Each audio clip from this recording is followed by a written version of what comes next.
রতন্তী কালী পুজো। সমস্ত কালী পুজো আমাবর্ষা তিথিতে হলেও রতন্তী কালী পুজো হয় মাঘ মাসে কৃষ্ণ চতুর্দশীতে। এর পিছনে লুকিয়ে আছে এক পৌরাণিক কাহিনী।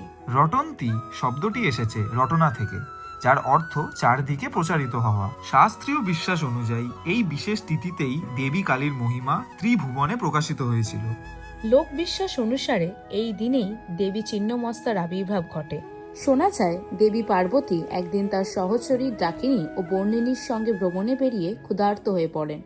সহচরীদের ক্ষুধা নিবারণের জন্য তিনি নিজ মস্তক ছেদন করেন। যখন শ্রীকৃষ্ণ রাধার প্রেম লীলায় নিমগ্ন ছিলেন, একদিন দুপুরবেলায় গোপিনীরা কৃষ্ণের বাঁশির আওয়াজ শুনে বিভোর হয়ে ওঠে। তারা বনের দিকে ছুটে গিয়ে দেখতে পায় সেখানে কৃষ্ণ নয়, বরং তাদের ইষ্টদেবী রাধা স্বয়ং প্রকাশিত। সেই মুহূর্তে গোপিনীরা উপলব্ধি করেন শ্রী রাধাই স্বয়ং আদ্যাশক্তি, যিনি কালী, দুর্গা, ছিন্নমস্তা সব রূপের উৎস। এই উপলব্ধির স্মরণেই হয় রতন্তী কালী পুজো, যে পুজো শুধু আচার নয়, এই এক চেতনার জাগরণ।